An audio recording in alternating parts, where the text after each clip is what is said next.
That night, I understood that one wedding could destroy two families.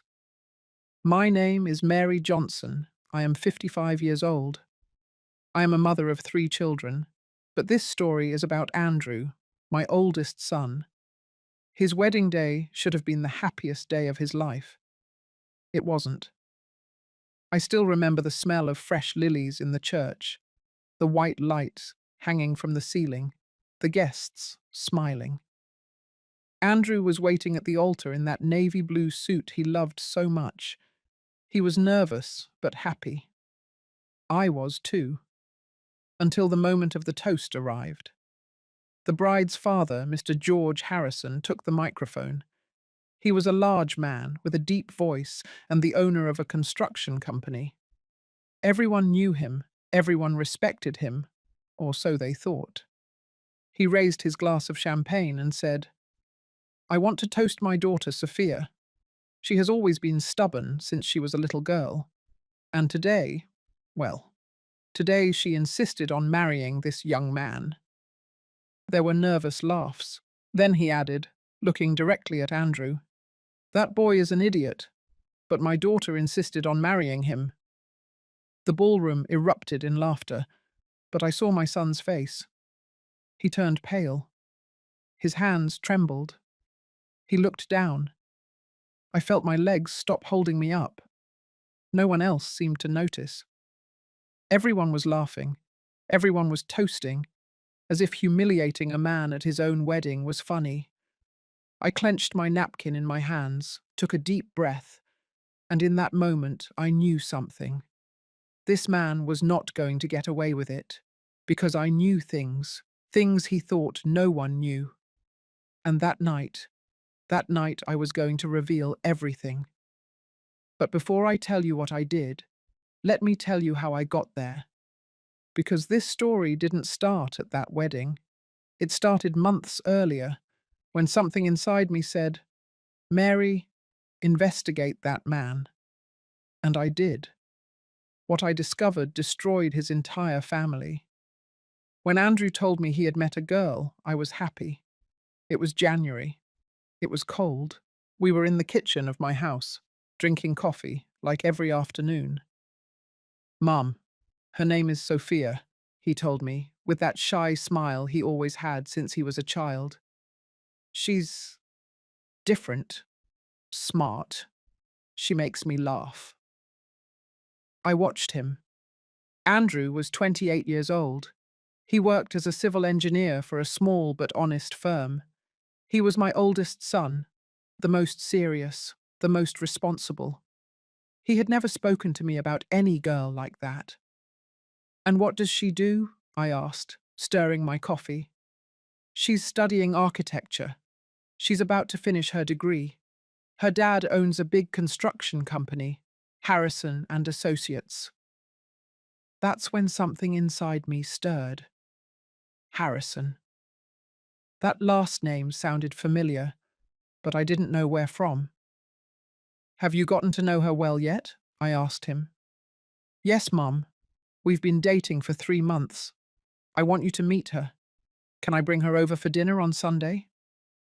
I accepted, of course, because a mother always wants to see her children happy, and Andrew seemed happy. That Sunday, Sophia arrived. She was pretty, long dark hair, big eyes. She dressed simply but with class. She greeted me with respect. She hugged me. She called me Mrs. Johnson in a soft voice. "Thank you so much for having me at your house.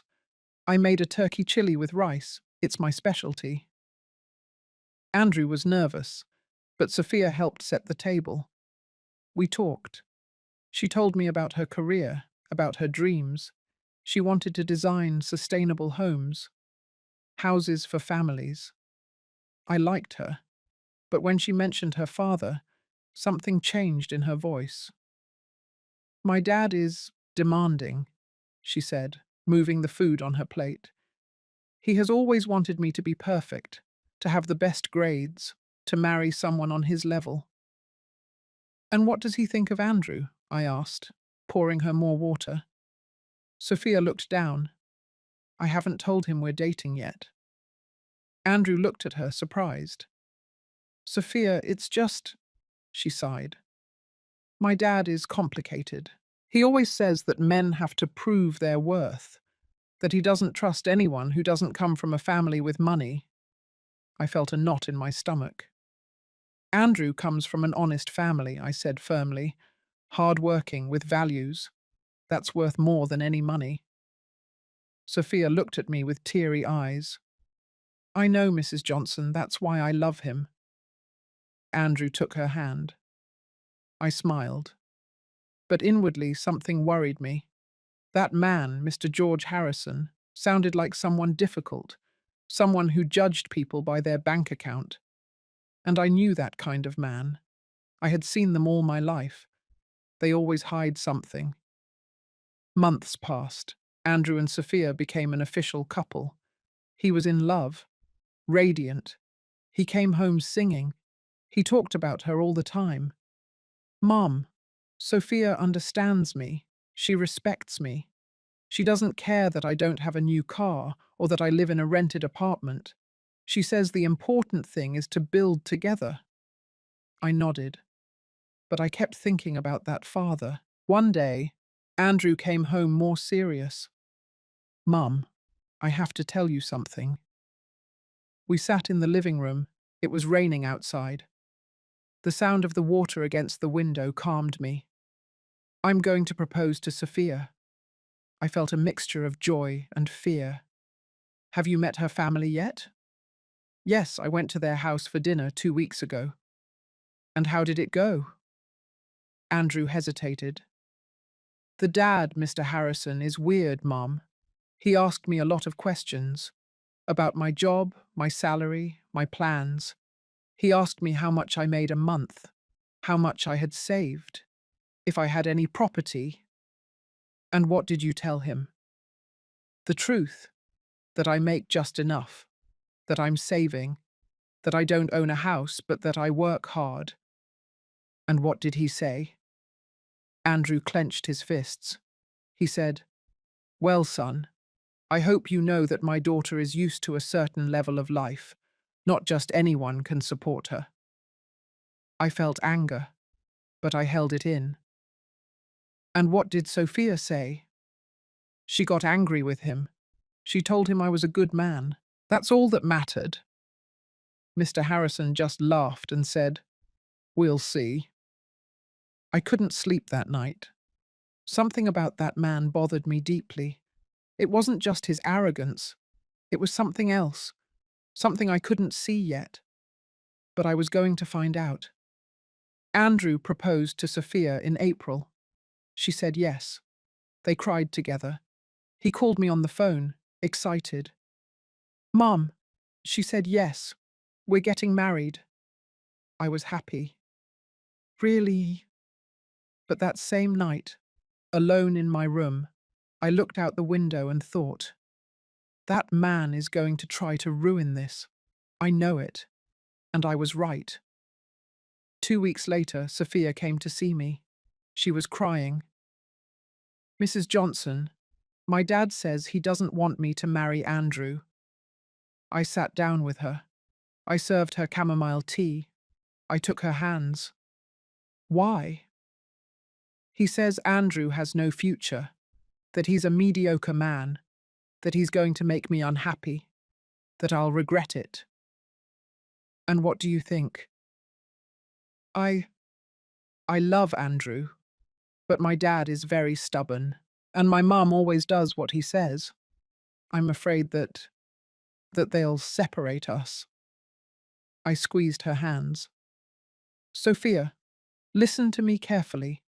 True love doesn't let fear win. If you love my son, fight for him. And if your father doesn't accept it, that's his problem, not yours. She nodded, wiping her tears. You're right. I'm going to fight. And she did. Sophia confronted her father. She told him she was going to marry Andrew, with or without his blessing. Mr. Harrison had no choice but to accept. But I knew that a man like that never accepts defeat. And I was right. The wedding preparations began. Andrew was happy. Sophia too. But Mr. Harrison set conditions. I want the wedding to be at the event hall of the country club in Beverly Hills, he told Sophia. I'll pay for everything, but it'll be done my way. Andrew wasn't comfortable with that. Mum, I want to pay my share. I don't like depending on him. I know, son, but sometimes you have to give in. For Sophia. And he gave in. But I didn't give in. Because something inside me told me that man was hiding something. Something big. Something dark. And one afternoon, while having coffee at a cafe downtown Los Angeles, I saw something that chilled my blood. I saw Mr. George Harrison with another woman and two small children. The woman kissed him on the mouth. The children called him Dad. I froze. I paid my bill. I left there. I walked to my car. I sat down. I breathed. And then I knew what I had to do. I was going to investigate that man, because if he was cheating on his wife, on his family, on everyone, then my son was about to enter a family built on lies, and I wasn't going to allow it. For 3 days, I couldn't sleep well. Every time I closed my eyes, I saw the same scene. Mr. Harrison kissing that woman, the children holding his hand, the way she looked at him, as if he were her whole world. And then I thought about Mr. Harrison's wife, about Mrs. Lois. I had only met her twice, at the engagement dinners. She was an elegant woman, quiet, always with a polite but sad smile, as if she had been carrying an invisible burden for years. Now I understood why, but I needed to be sure. I needed proof, because accusing a man like George Harrison without proof would destroy my son's wedding, and I didn't want that. I only wanted to protect him. So I did something I never thought I would do. I hired a private investigator. His name was Robert Miller. A friend whose husband had cheated on her years ago recommended him. He was discreet, professional. He had a small office in the downtown area, on a second floor above a dry cleaner. I went up the stairs one Tuesday afternoon. The hallway smelled like detergent and old coffee. I knocked on the door. A deep voice told me, "Come in." I entered. Robert was a man in his 50s, thin, with glasses and a short-sleeved shirt. He had an old computer on his desk and metal filing cabinets against the wall. "Sit down, Mom. How can I help you?" I sat down. I took a deep breath. And I told him everything. I told him my son was getting married, that the bride's father was a powerful, arrogant man, that I had seen him with another woman and two children, that I needed to know the truth. Robert took notes. He didn't judge me. He didn't ask unnecessary questions. "Do you have photos of the man?" I showed him a photo I had found online. Mr. Harrison at a groundbreaking ceremony, with his politician's smile. "Do you know where you saw him with the other woman?" "At a cafe downtown, near the city hall. It's called the Southern Star." "Do you remember the day and time?" "Last Friday, around 4 o'clock in the afternoon." Robert nodded. "I need 1 week. I'm going to follow him. I'll find out everything I can. If he has another family, I'll prove it. If there's more, that too." "More?" "Ma'am, a man who cheats like that, so openly, usually has more secrets. Financial problems, debts, shady deals. I'm going to check everything." I felt a chill. "How much do you charge?" $5,000 per week, plus expenses. It wasn't cheap, but I paid it, because my son's peace of mind was priceless. That week was one of the most difficult of my life. Andrew came home every day, excited about the wedding plans. He showed me photos of the venue, the menu, the flowers. Sophia and he had chosen white roses. Their song would be, "It Had to Be You." "Mum, we're going to dance to that song together, okay? You and me, like when I was a kid." I smiled, nodded, but inside I was dying of anguish. What if what Robert discovered destroyed everything? What if Sophia suffered because of her father? What if Andrew hated me for interfering? But then I remembered that phrase, that darned phrase that Mr. Harrison had said to my son. "I hope you know that my daughter is used to a certain level of life.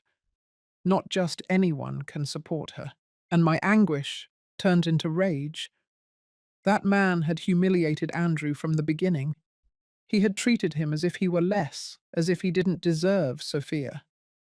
Well, if I was going to discover something, it wasn't going to be to destroy the wedding. It was going to be to protect my son from a family of lies. On Friday of that week, Robert called me. "Mrs. Johnson, I need you to come to my office. I have information." I arrived in less than an hour. I almost ran up the stairs. I entered without knocking. Robert was sitting in front of his computer. He looked at me seriously. "Sit down." I sat down. My hands were trembling. "What did you find?" Robert turned the screen toward me. "Mr. George Harrison has two families." I felt the air escape my chest. On the screen there were photos. Photos of Mr. Harrison with that woman, entering an apartment in the Chelsea neighborhood, taking the children to school, kissing her in a supermarket parking lot. "Who is she?" I asked, my voice trembling. "Her name is Veronica Smith. She is 32 years old. She's an accountant. She works at Mr. Harrison's company, Harrison and Associates." "And the children?" "They are his, a 7-year-old boy and a 5-year-old girl. They are registered with their mother's last name. But I investigated. Mr. Harrison pays the rent for the apartment. He pays for the children's private school. He buys them clothes, toys, everything." "With what money?" Robert looked at me intently. "With company money." I felt the world stop. "What?" Robert took out a folder. He opened it.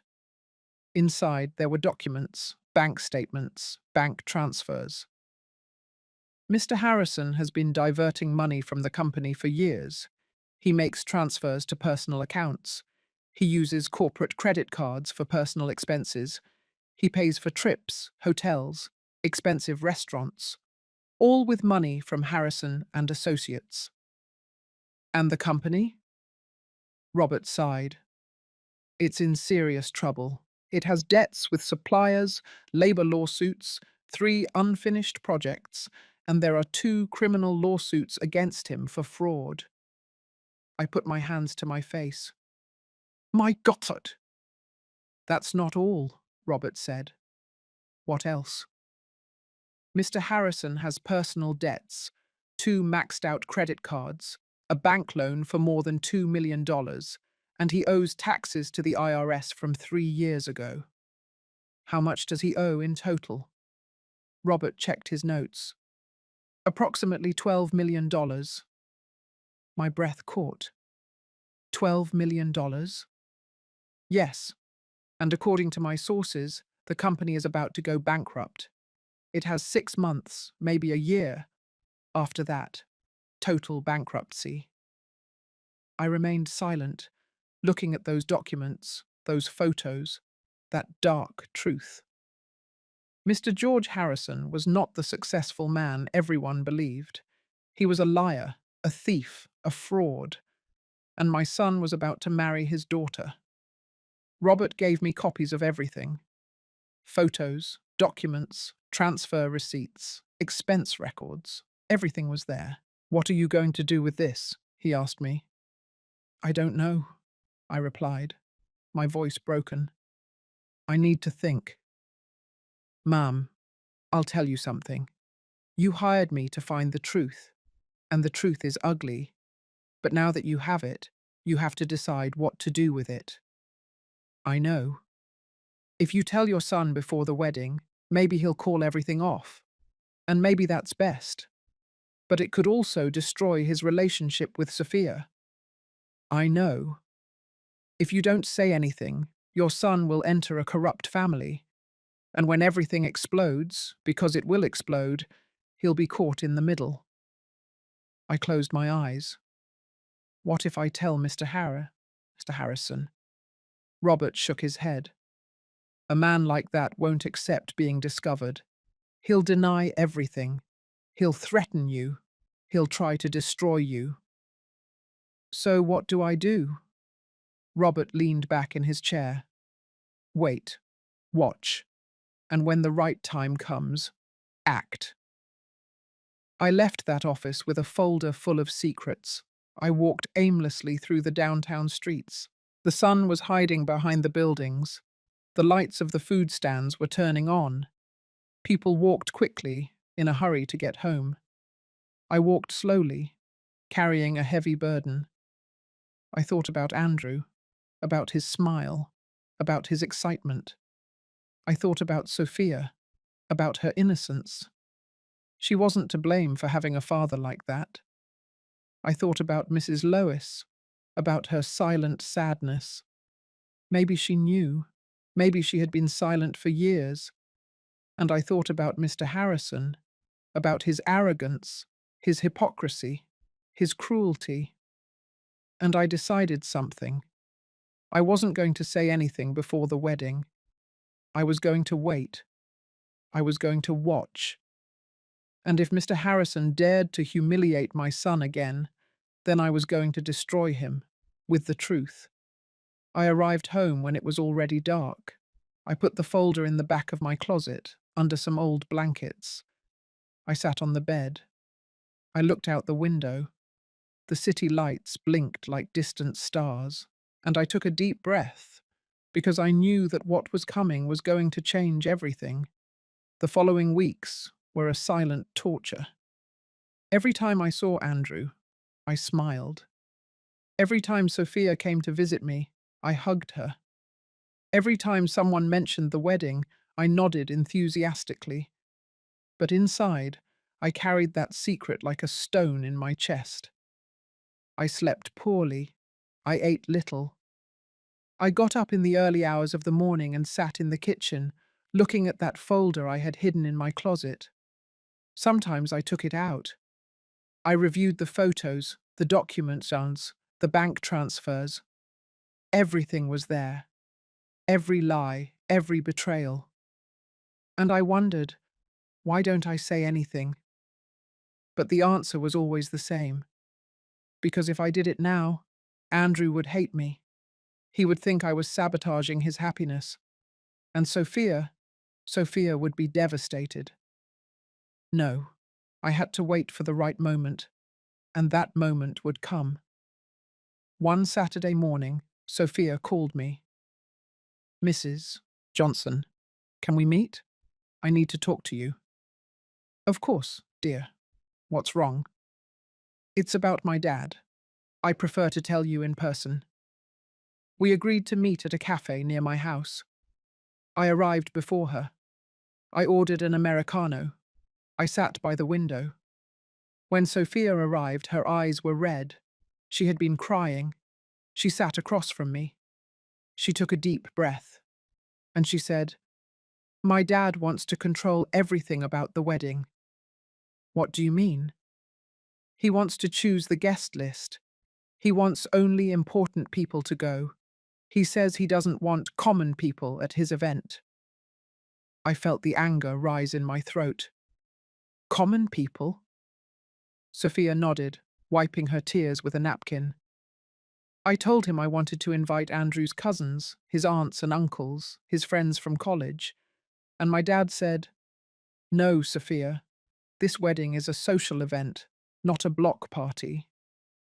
I squeezed my coffee cup so hard I thought it would break. "And what does your mum say?" "Nothing. My mum never says anything. She always does what he says." It was exactly as I had imagined. Sophia, listen to me carefully, I said, taking her hands. This wedding is yours and Andrew's, not your father's. If he wants to control everything, then maybe you should get married a different way.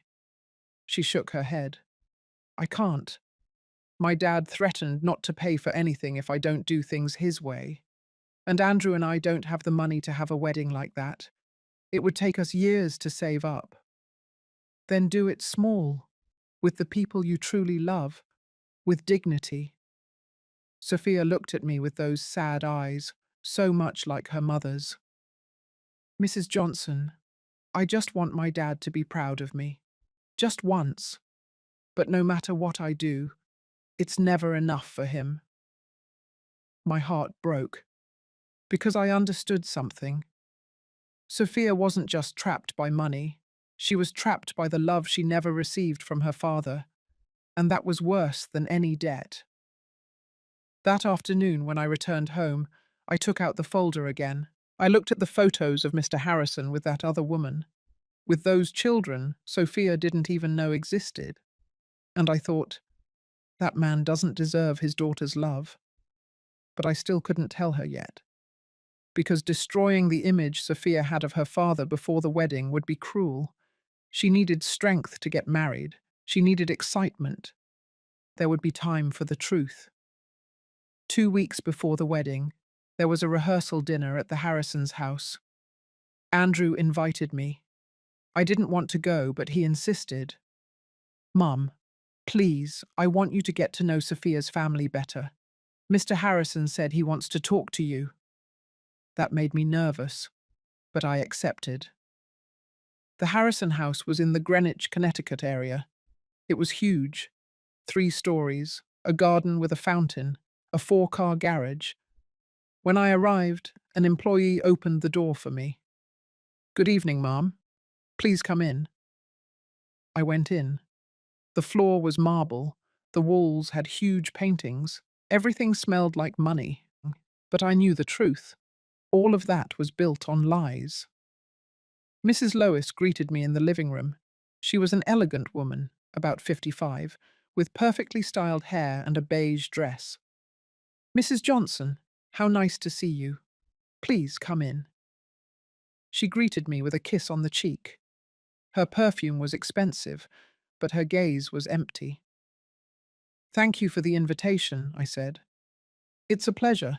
Sophia speaks very highly of you. We sat down. There were canapes, red wine, imported cheeses, all served by employees who moved silently. Andrew was sitting next to Sophia, holding her hand. She was smiling, but she looked tense. And then Mr. Harrison appeared. He entered with the same arrogance as always. Dark suit, gold watch, salesman's smile. Mrs. Johnson, how nice to have you in our home. I stood up. He extended his hand to me. I shook it firmly. Thank you for having me. Sit down, sit down. We'll have dinner in a few minutes, but first I want to toast. Mr. Harrison took a glass of wine. Harrison took a tea. Everyone imitated him. I want to toast my daughter Sophia, he said, looking at her. She has always been my pride. Smart, beautiful, well-educated, and now she's about to get married. He paused. He looked at Andrew. To a hard-working, humble boy, from a good family. The word humble sounded like an insult. Andrew looked down. I clenched my glass. Mr. Harrison continued. I hope this marriage is the start of something big, because in this family we value effort, hard work, ambition. He looked directly into my eyes. Don't you think so, Mrs. Johnson? I held his gaze. I believe that in this life, the most valuable thing is honesty. There was an uncomfortable silence. Mr. Harrison smiled, but his eyes were cold. Of course. Honesty. How important. We toasted, but I knew I had just given him a warning, and he knew it too. During dinner, Mr. Harrison talked non-stop about his businesses, his contacts, the projects he had built, the politicians he knew. I have a new project, he said, cutting his steak. A residential development in Dallas. 500 houses. It's going to be my biggest work. Mrs. Lois smiled weakly. That's good, dear. But I thought, with what money? If you're broke. Andrew listened attentively. Sophia ate in silence. And I just watched. I watched how easily Mr. Harrison lied, how his wife pretended everything was fine, how Sophia swallowed her sadness with every bite. That entire family lived a lie, and I was about to destroy it. But not yet. Not yet. At the end of dinner, Mr. Harrison asked to speak to me alone. Mrs. Johnson, will you join me in my study? I nodded. I followed him down a long hallway to a room with wooden shelves, books he had never read, and a huge desk. He closed the door. Sit down. I sat down. He remained standing, looking down at me. I want to talk to you about Andrew.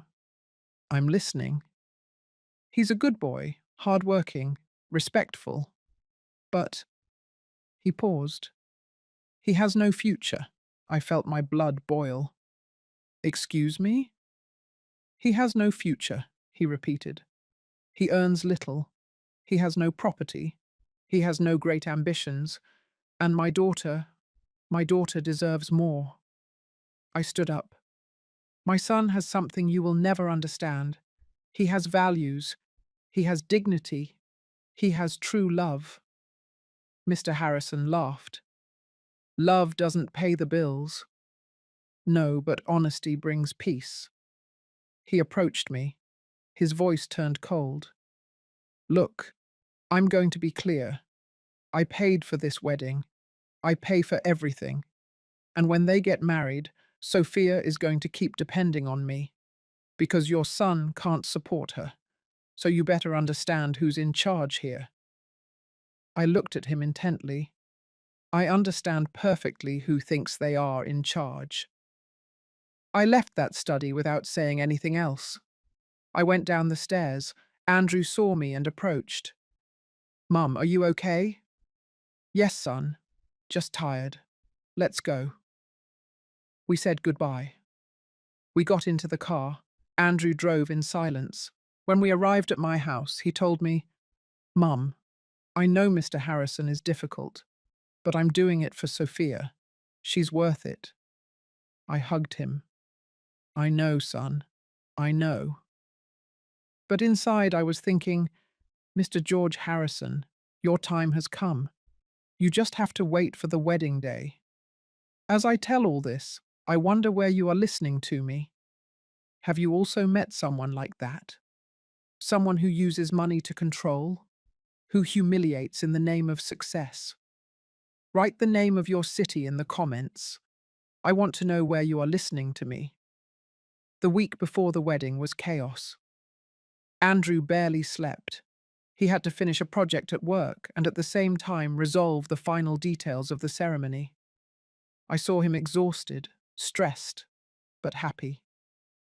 Mum, I'm getting married in 1 week, he would tell me, with that smile that melted my heart. I can't believe it. I made him coffee, ironed his shirt for the suit fitting, went with him to buy the rings, and all the time I carried that secret that weighed more every day. But something was changing inside me. It was no longer just rage against Mr. Harrison. It was a need for justice. Because the more I saw him act, the more I realized that this man was not only deceiving his family, he was deceiving everyone.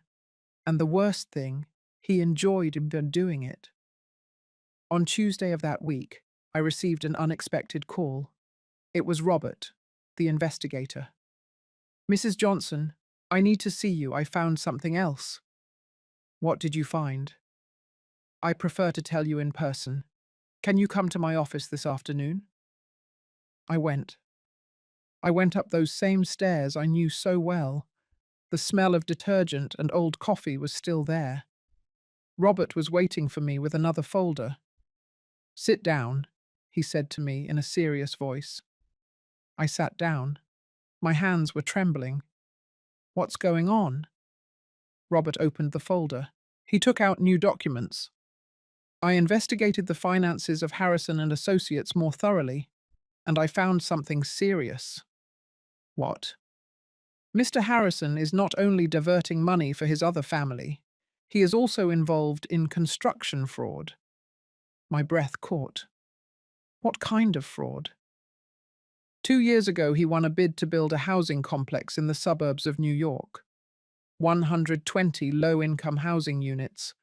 The government gave him an advance of $25 million. And he only built 40 houses. The other 80 were never finished. He kept the money. He said there were problems with suppliers, that material prices went up, that there were delays, but it was all a lie. My God, there are families who paid a deposit, who waited years, and they never received their house. Now there is a class action lawsuit against him, and an investigation by the district attorney's office. I felt the floor move beneath my feet. When is that going to explode? Robert checked his notes. According to my sources, the DA is going to issue an arrest warrant in the next 3 months, maybe sooner. 3 months?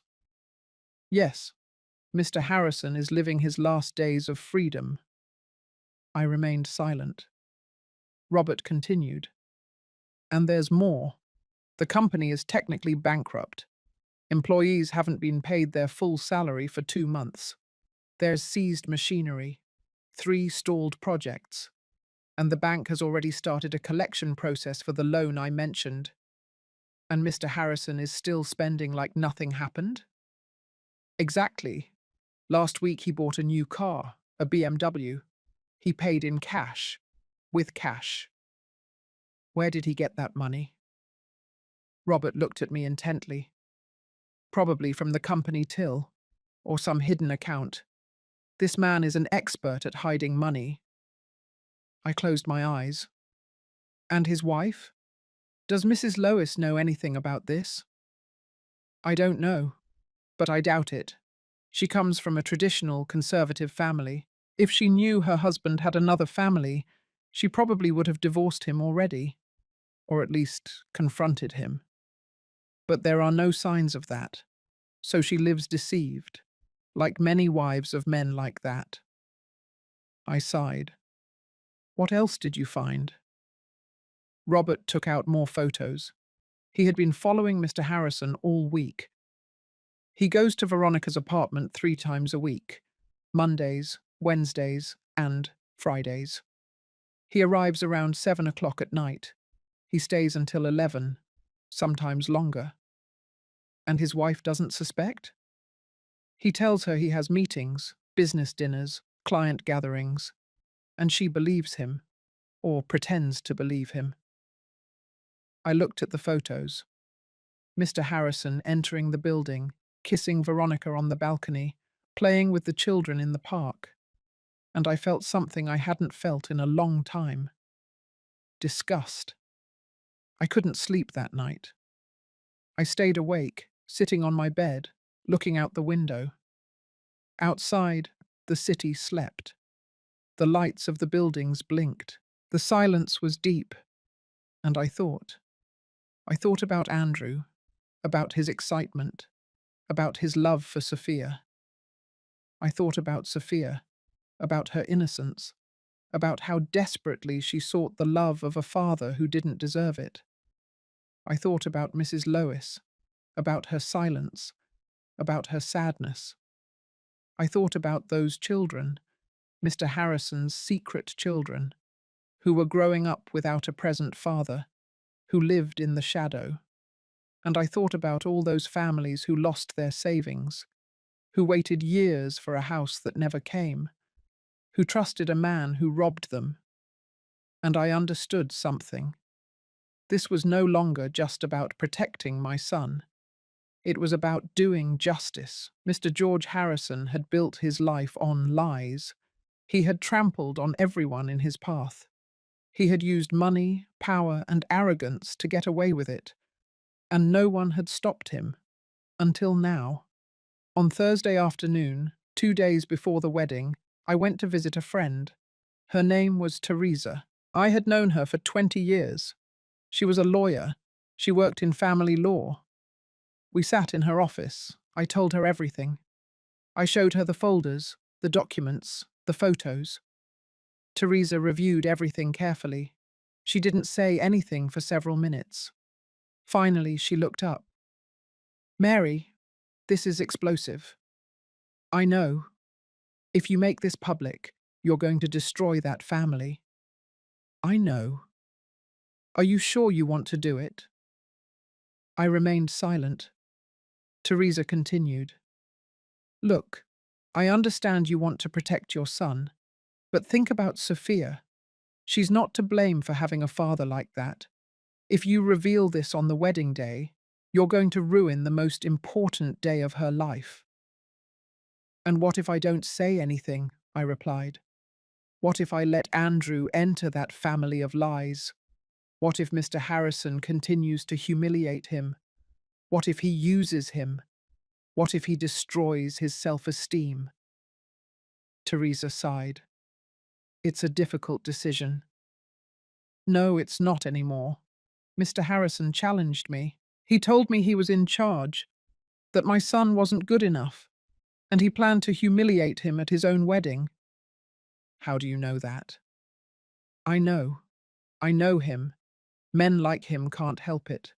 They need to show their power. Always." Teresa nodded. "And what are you going to do?" "I'm going to wait. I'm going to that wedding. And if Mr. Harrison dares to humiliate my son again, then I'm going to reveal everything." "In public?" "In public." Teresa looked at me with concern.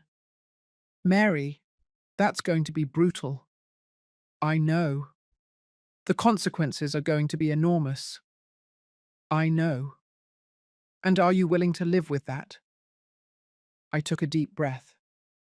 "Yes, because the truth is always better than a lie, even if it hurts." Teresa was silent. Then she said, "Then you need to be prepared, because when you reveal that, Mr. Harrison is going to deny everything. He'll try to discredit you. He'll say you're crazy, that you're jealous, that you made it all up. That's why I brought proof.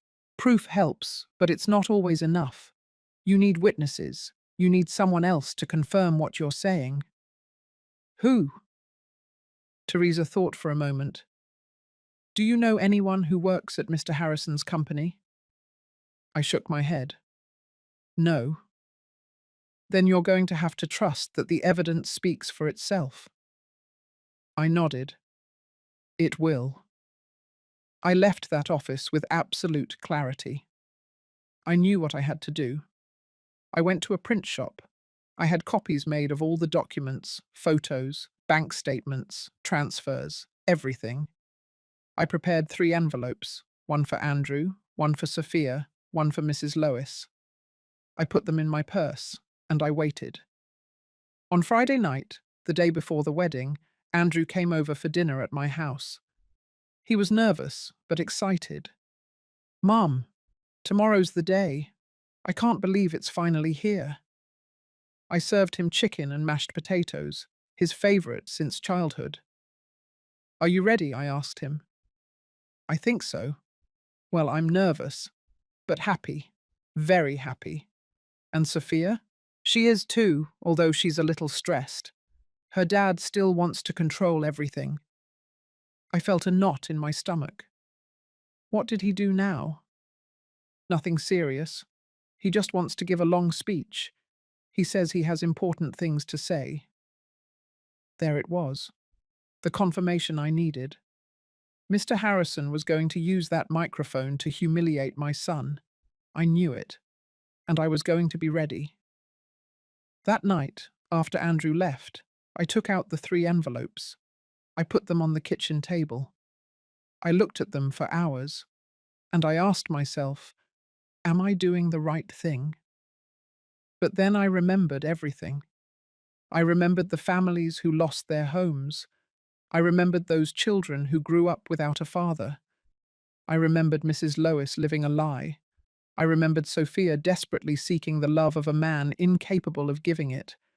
And I remembered Andrew, my son, my boy, the good, honest, hard-working man that Monster had called an idiot. And I knew the answer. Yes, I was doing the right thing, because justice is not always comfortable, but it is always necessary. I went to sleep late that night, and I dreamed about the next day. I dreamed of Mr. Harrison taking that microphone. I dreamed of his arrogant smile. I dreamed of his poisonous words. And I dreamed of the moment I would get up and snatch that microphone from him. And I would tell the truth that would destroy his world of lies. And when I woke up, I knew that dream was going to come true, because the moment had arrived, the moment for justice. The wedding day dawned with a clear sky. It was Saturday. The sun shone over the city. It was warm, but there was a gentle breeze that moved my window curtains. I got up early. I hadn't slept well. Every time I closed my eyes, I saw the same scene. Mr. Harrison in front of the microphone, his cruel words, Andrew's face sinking in shame. But I also saw myself, getting up, taking that microphone, and telling the truth. I made coffee. I sat in the kitchen. I looked at the 3 envelopes I had left on the table. One for Andrew, one for Sophia, one for Mrs. Lois. I took them. I put them in my purse, along with the copies of all the documents. And I took a deep breath. Everything changes today, I thought. The religious ceremony would be at 5 o'clock in the afternoon at St. Patrick's Cathedral. The reception, at 7, in the country club ballroom. Andrew had asked me to arrive early at the church. Mum, I want you to be with me before I go in. It gives me a lot of peace to see you. I arrived at 4. The church was decorated with white roses and ivory ribbons. It smelled of incense and fresh flowers. Everything was elegant, impeccable. Andrew was in a side room with his groomsmen. When he saw me, he smiled. Mum. I approached. I hugged him. He smelled like new cologne. He was nervous. His hands were trembling a little.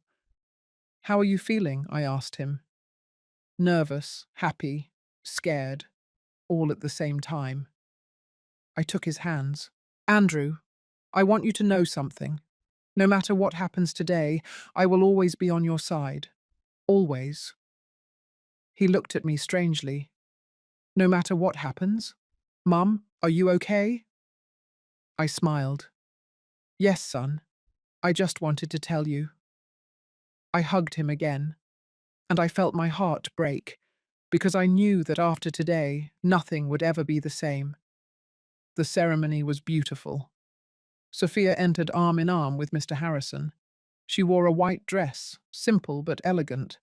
Her veil fell like a cascade of lace. She was radiant. Mr. Harrison walked with his chest puffed out with pride, as if he were giving away a trophy, not his daughter. When they reached the altar, Father Michael blessed the union. Andrew and Sophia exchanged vows. They looked at each other with true, genuine, pure love. And I, sitting in the 3rd row, cried. I cried with happiness for my son, and I cried with sadness, because I knew what was coming. The reception at the country club began exactly at 7 o'clock. The ballroom was huge. Round tables with white tablecloths, centerpieces with roses and candles, a dance floor in the center, a stage with a microphone and speakers. There were more than 200 guests. Business people, politicians, wealthy families, all dressed in expensive suits and designer dresses. And then there was us, my family, Andrew's cousins. his friends from college, his best man, who was an electrician, his maid of honor, who worked at a stationery store. You could see the difference. Two worlds in the same room, but Andrew didn't seem to notice. He was happy, dancing with Sophia, laughing with his friends, hugging his aunts and uncles. I sat at a side table, watched everything, and waited. Dinner went smoothly. They served steak and potatoes, salad, mushroom soup. Everything was delicious.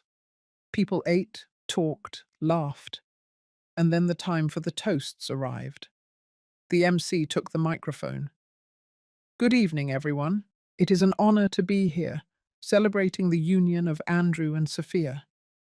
At this time, the bride's father, Mr. George Harrison, has a few words to share. My heart started beating faster. Mr. Harrison got up, walked towards the stage, took the microphone, smiled, and began to speak. Good evening, everyone. Thank you for joining us on this very special night. Applause. As a father, this is a bittersweet moment, because today I give away my daughter, my princess, my pride. He looked at Sophia. She smiled, with tears in her eyes. Then he looked at Andrew, and his expression changed. Sophia has always been very special, smart, beautiful, capable. She could have chosen anyone. Anyone. Pause. But she chose Andrew. Nervous laughter. And well, Andrew is a hard-working boy. I can't deny that. He comes from a humble but honest family. The word humble sounded like poison. When Sophia told me she wanted to marry him, I said, "Daughter, are you sure? This boy has nothing. He has no property. He has no business. He has no bright future." The ballroom fell silent. Andrew looked down. His face turned pale. Sophia took his hand, but she looked uncomfortable. Mr. Harrison continued. But Sophia insisted. And well, when a woman gets her heart set on something, there's no way to change her mind. More laughter, but this time, cruel. So today, on this very special day, I want to toast my daughter, to her bravery, to her stubbornness. He raised his glass. And I want to say something I already told my family in private. He looked directly at Andrew. That boy is an idiot, but my daughter insisted on marrying him. The ballroom erupted in laughter. Some guests applauded, others looked uncomfortable. But I felt something inside me break. I looked at Andrew. His eyes were glassy, his hands clenched into fists, his jaw tense. Sophia hugged him, whispering something in his ear. Mrs. Lois looked at her plate, ashamed. And Mr. Harrison was still smiling, enjoying his moment of power. Then I got up. My legs were trembling, but I walked towards the stage. Everyone looked at me. Mr. Harrison saw me approaching. His smile faded. "Mrs. Johnson, what are you doing?" I didn't answer. I climbed onto the stage. I snatched the microphone from his hands. "Excuse me, Mr. Harrison, but now it's my turn to speak." The ballroom fell into absolute silence. I looked at all the guests, 200 people looking at me. I took a deep breath, and I spoke. "Good evening. My name is Mary Johnson. I am Andrew's mother." My voice was trembling, but it was firm. "A few minutes ago, Mr. Harrison called my son an idiot, in front of all of you, in front of his own daughter, on their wedding day."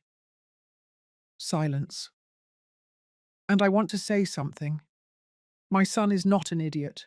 My son is an honest man, hard-working, a man of integrity, a man who pays his debts, who keeps his word, who respects women, who loves with his whole heart."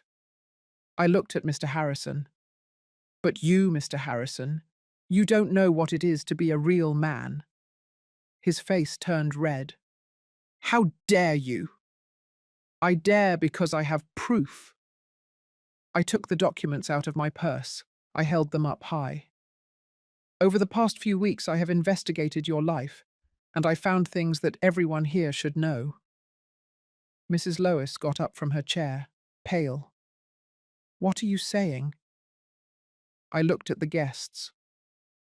Mr. George Harrison has two families.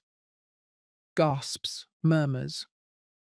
He has a wife here, Mrs. Lois, and he has another woman, Veronica Smith, with whom he has two children, a 7-year-old boy, a 5-year-old girl.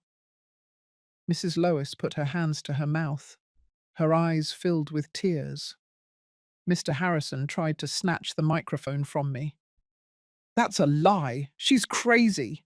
I dodged him. A lie? I have photos. I have addresses. I have bank transfer receipts. I showed the photos. People stood up to see. Mr. Harrison pays the rent for Veronica's apartment. He pays for his children's school. He pays for everything. With what money? With money from his company, Harrison and Associates. The company employees who were there looked at each other. But that's not all, I continued. Mr. Harrison is also a thief. Shut up, Mr. Harrison shouted. 2 years ago, he won a bid to build 120 low-income housing units. He received $25 million from the government. How many houses did he build? 40. And the rest of the money? He stole it. Shouts, indignation. There are families who paid deposits, who waited years and never received their house because this man stole their money. Mr. Harrison tried to leave the stage, but people surrounded him. I demand proof, he shouted. Here it is. I handed copies of the documents to the nearest guests. They passed from hand to hand. Bank statements, transfers, photos, everything. Mrs. Lois cried inconsolably. Sophia hugged her in shock. Andrew looked at me, paralyzed, and I continued. The company Harrison and Associates is bankrupt. It owes more than $12 million. There are foreclosures, lawsuits, and an investigation by the district attorney's office. A murmur went through the ballroom. In the coming months, Mr. Harrison will be arrested, because justice, although slow, always arrives. I looked Mr. Harrison directly in the eyes. You called my son an idiot, but the real idiot is you, because you built your life on lies, and lies always crumble. I put the microphone on the stage, I walked down, and I walked towards Andrew. I hugged him. I'm sorry, son, but I couldn't let him humiliate you again. Andrew hugged me back, crying. Mum, is all that true? Yes, son, all of it. The ballroom became chaos. People talked, shouted, left. Mr. Harrison tried to defend himself, but no one believed him. Mrs. Lois left with her sisters. Sophia ran after her. Andrew stood, in the middle of the empty ballroom, watching everything fall apart. And I knew I had done the right thing, even if it hurt, even if everything had been destroyed, because the truth is always better than a lie. Always. I still wonder if I did the right thing. And you? What would you have done in my place? That night there was no party, no dancing, no music, no laughter. Only the echo of the truth bounced against the walls of the empty ballroom. The guests left one by one, some indignant, others embarrassed, still others, curious, checking their phones to confirm what they had just heard. The tables were half-eaten, the champagne glasses full, the white roses withering under the lights that no one turned off. And in the middle of all that silent chaos were we. Andrew, sitting in a chair, his head in his hands. Sophia, standing next to him, crying silently. Mrs. Lois, in a corner, being comforted by her sisters. And Mr. Harrison? Mr. Harrison had disappeared. He left as soon as he could, without giving explanations, without apologizing, without looking back, like cowards do. I approached Andrew, knelt in front of him. Son. He didn't answer. Andrew, look at me. He looked up. His eyes were red, his jaw clenched. Why, Mum? Why did you do it? His voice was broken, full of pain. Because I couldn't let that man humiliate you again. But you destroyed my wedding. You destroyed everything. No, son. I didn't destroy anything. He did. Years ago. I just brought the truth to light. You could have told me before. You could have warned me in private. I tried. But you were so in love, so excited. You didn't want to see the signs. Andrew stood up. He walked towards the window. He looked out at the night without seeing it. Sophia hates me now. No, son. She doesn't hate you. Her family is destroyed because of you. No. Her family was destroyed years ago.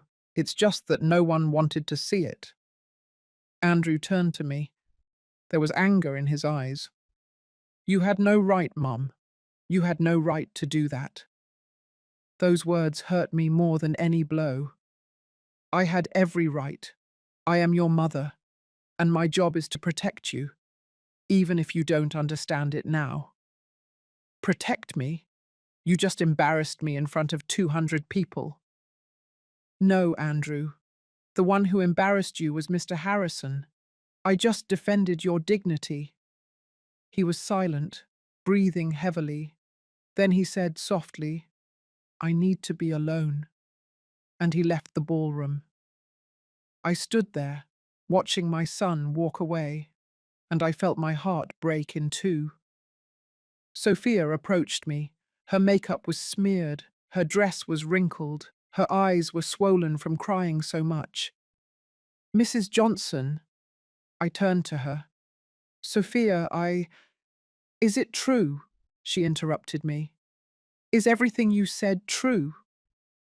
I looked her in the eyes. Yes, it's true. She put her hands to her face. Oh my God, I can't believe it. My dad has another family. He has other children. And I never knew anything. I'm sorry, Sophia. How long have you known? For a few weeks. And why didn't you tell me before? Because I didn't want to ruin your day. But when your father humiliated Andrew, I couldn't stay silent. Sophia shook her head. My mom is devastated. My sisters are furious. And I don't know what to feel. She slumped into a chair. My whole life I thought my dad was a hero, a successful, respected man. And it turns out he's a liar, a thief, a monster. I sat next to her. I took her hand. Your father is responsible for his own decisions. You are not to blame for anything. But I feel like I am. I feel like I should have seen the signs, the lies, the absences. You couldn't see them because you trusted him. And that's not your fault. That's what love does. It makes you blind. Sophia looked at me with those eyes full of pain. And now what am I going to do? How am I going to look Andrew in the eyes? How am I going to… She broke down again. I hugged her. I let her cry on my shoulder. And I thought, this girl doesn't deserve this. But life doesn't always give us what we deserve. Mrs. Lois approached after a while. Her sisters had left. She was alone. She walked slowly, as if every step hurt her. Mrs. Johnson. I stood up. Mrs. Lois. We looked at each other in silence. Two women, two mothers, two survivors. Is it true? She asked, her voice trembling. Is everything you said True. Yes. She closed her eyes. A tear rolled down her cheek. I I suspected it. For years. But I never wanted to confirm it. I'm sorry. No, you're not sorry. She looked at me harshly. You came here to destroy my family. No, I came to protect my son and crush my daughter in the process. Your daughter will be fine because she has something her husband never gave her. She has the truth. Mrs. Lois laughed, but it was a bitter laugh, without joy. The truth. And what good does the truth do me now? My marriage is a lie. My life is a lie. Everything I built fell apart in one night. No, it fell apart years ago. It's just that you didn't want to see it. She looked at me with anger. Who are you to judge me? I'm not judging you. I understand why you stayed silent. Because of fear. Because of shame. Because of the children. I understand. But that doesn't change the fact that your husband is a fraud. Mrs. Lois took a deep breath. I want to see the proof. I handed her the envelope with her name on it. She opened it. She checked the photos, the documents, the transfers. I watched her face change, from pain to rage, from rage to resignation. When she finished, she closed the envelope. What are you going to do with this? I asked her. I don't know, but I'll tell you something.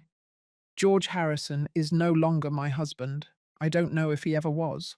She turned and left, and I stood there, alone, surrounded by the remains of a wedding that never ended.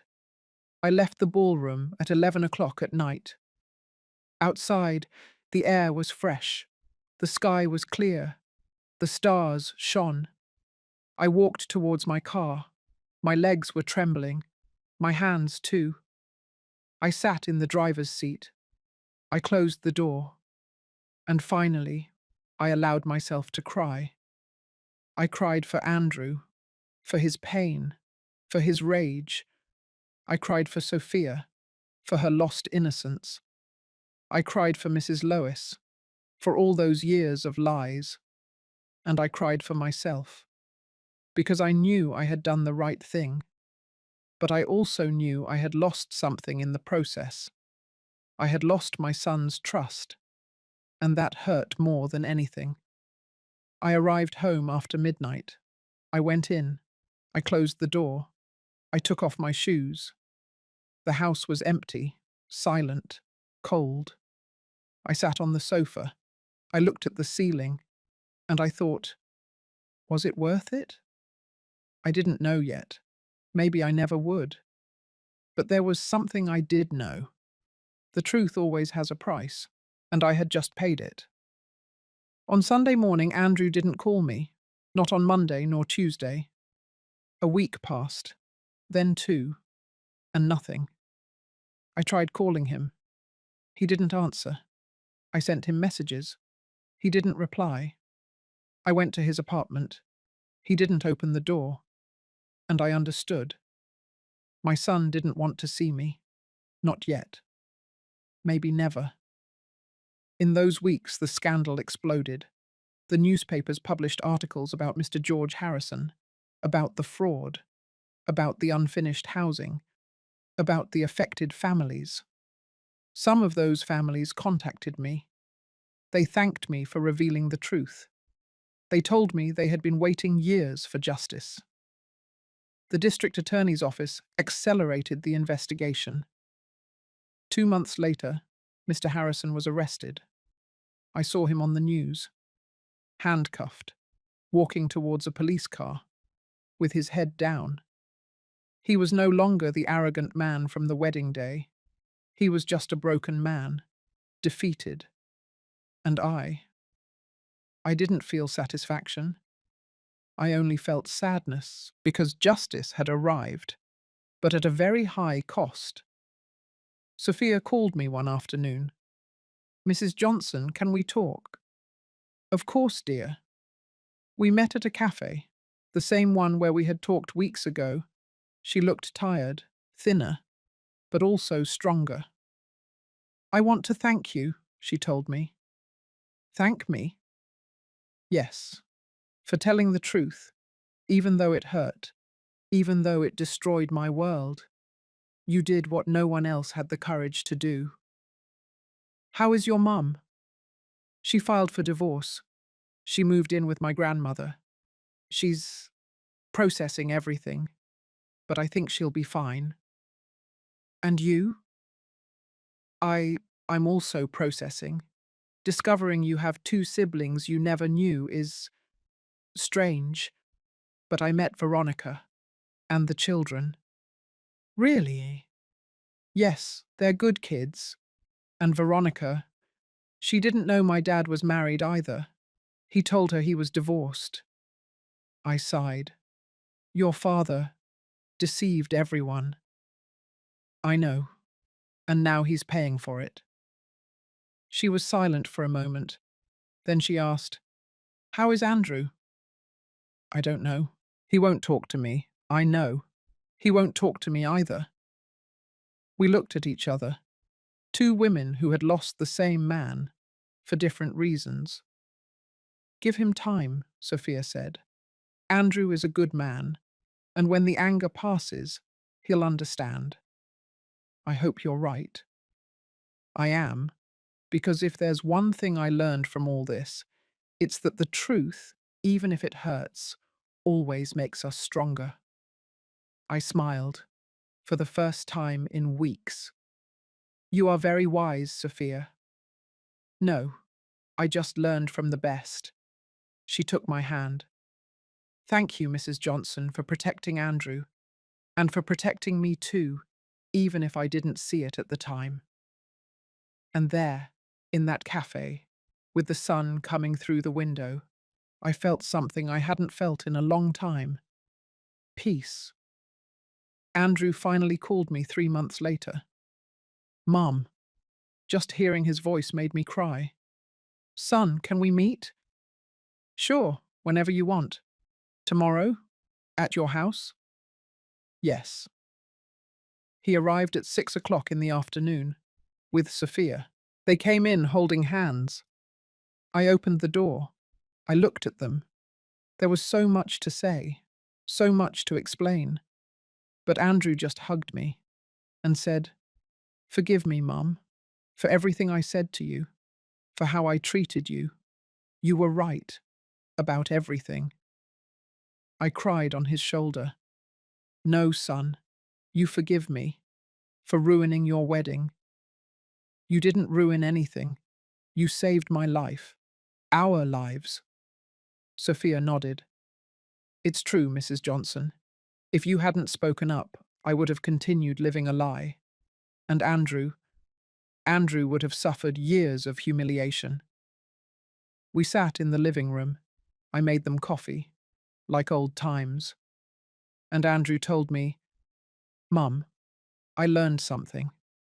I learned that sometimes love also means telling difficult truths, even if they hurt, even if they push us away for a while. And the wedding? I asked. Andrew and Sophia looked at each other.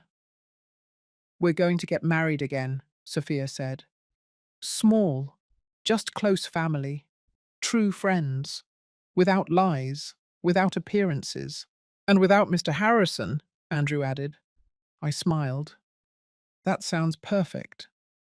That night when they left, I sat in the living room, looking out the window, the city lights, the dark sky, and I thought about everything that had happened. I had lost a lot.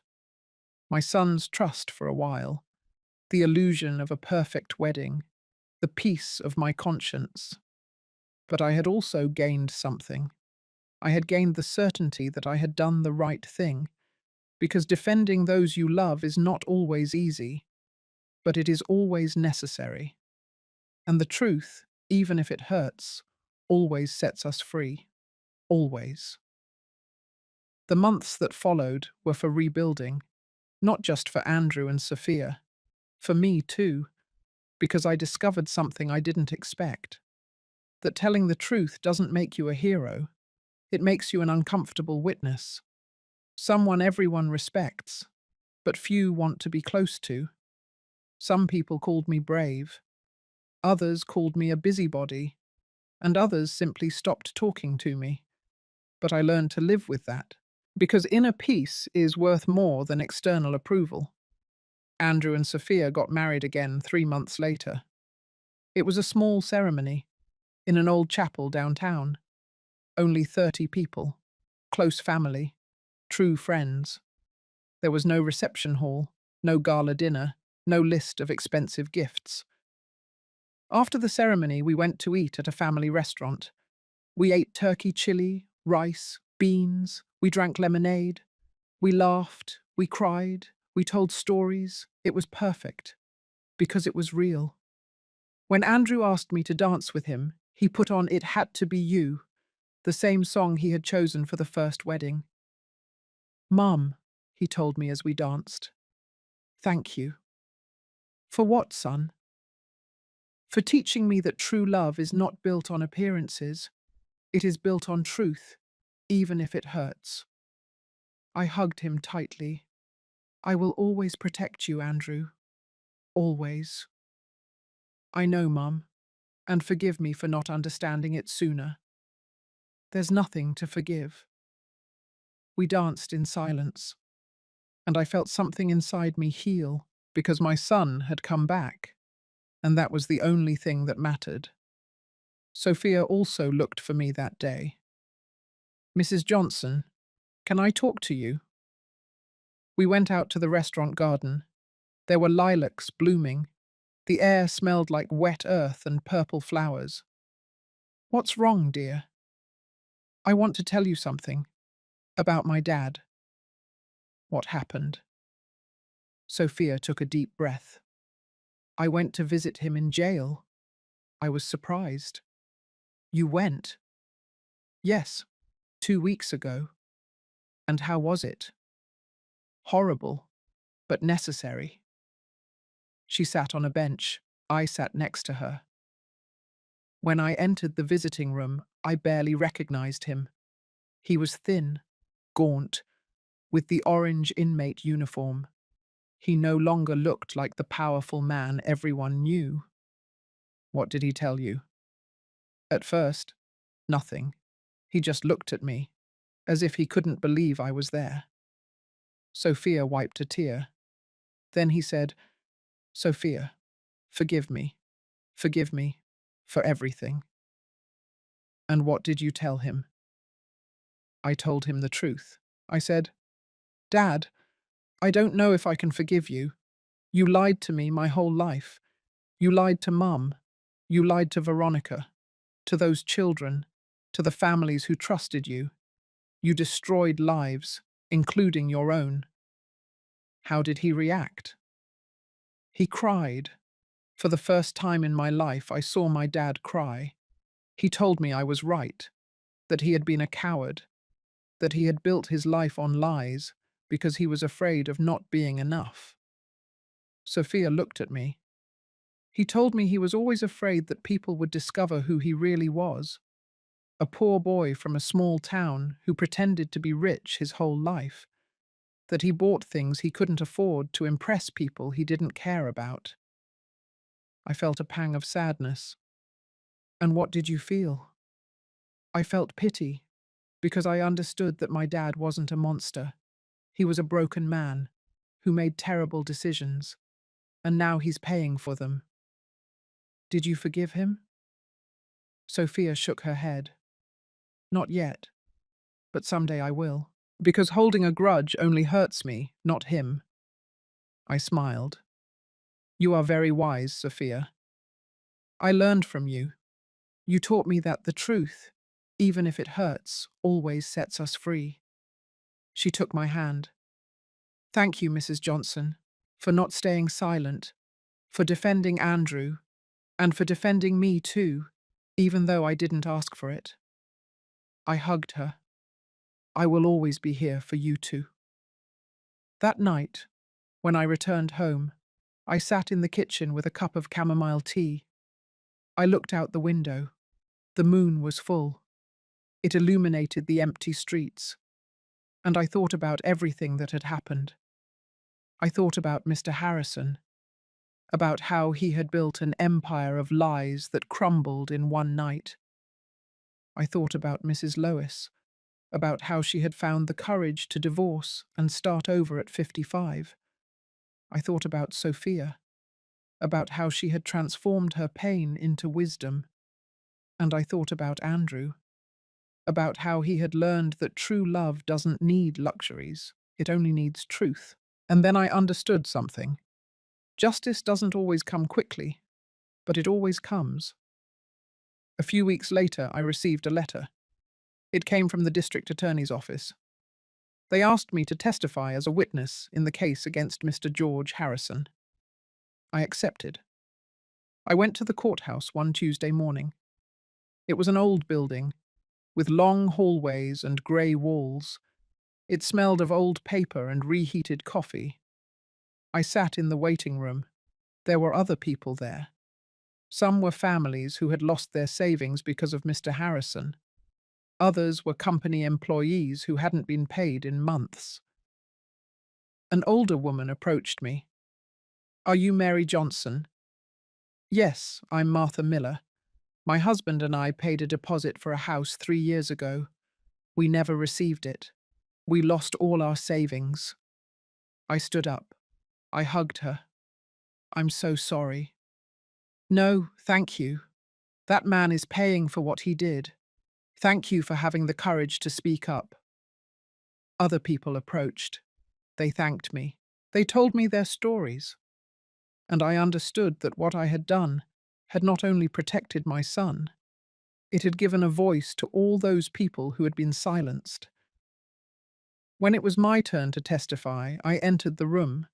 There was a judge, a prosecutor, defense attorneys, and Mr. Harrison. He was sitting at a table, handcuffed. He looked at me when I entered, but there was no longer any arrogance in his eyes, only defeat. The prosecutor asked me questions. I told him everything: how I had discovered the truth, how I had hired an investigator, how I had found the proof. I presented the documents, the photos, the transfers. Everything was recorded, documented, undeniable. When I finished, the judge thanked me. "Mrs. Johnson, your testimony has been valuable. Thank you for your cooperation." I left that room with the certainty that I had done the right thing, not only as a mother, but as a citizen. 2 months later, Mr. Harrison was sentenced. 12 years in prison for fraud and embezzlement. I didn't go to the hearing, but Sophia called me to tell me. "He's in jail, Mrs. Johnson. He's going to be there for a long time." How do you feel? Sad, but also relieved, because finally there was justice. And your mum? She's fine. She started working. She opened a small craft store. She says that for the first time in her life, she feels like she is the owner of her own destiny. I smiled. I'm happy for her. And is there anything else? Sophia said, "What?" Veronica also left my dad. She moved to Florida with her children. She started over. And last week she wrote to me. She said she was very sorry for everything that happened, that she didn't know the whole truth either. And what did you tell her? That it wasn't her fault, that my dad deceived all of us, and that I hope someday we can meet, because those children are my siblings, and they deserve to have family. I was speechless. Sophia, you're incredible. No, I just learned that life is too short to hold grudges, and that true family is not the one that shares blood, it's the one that shares truth. That night, I took out a shoebox I kept in my closet. Inside, there were old photos of when Andrew was a child, of when he played in the park, of when he graduated from college. I looked at those photos, and I thought about everything we had lived through. I thought about the nights when we didn't have enough money to pay the rent, about the times we ate beans because there wasn't enough money for meat, about the times Andrew asked me, "Mum, why don't we have a car like the other kids?" And I told him, "Because the important thing is not what you have, son, it's what you are." I closed the box, because I understood that everything I had done, all the difficult decisions I had made, all the nights I had cried alone, had been worth it. Because my son was a good man, honest, hard-working, a man of integrity, and that was more valuable than any fortune. One Sunday afternoon, Andrew and Sophia came to visit me. They brought news.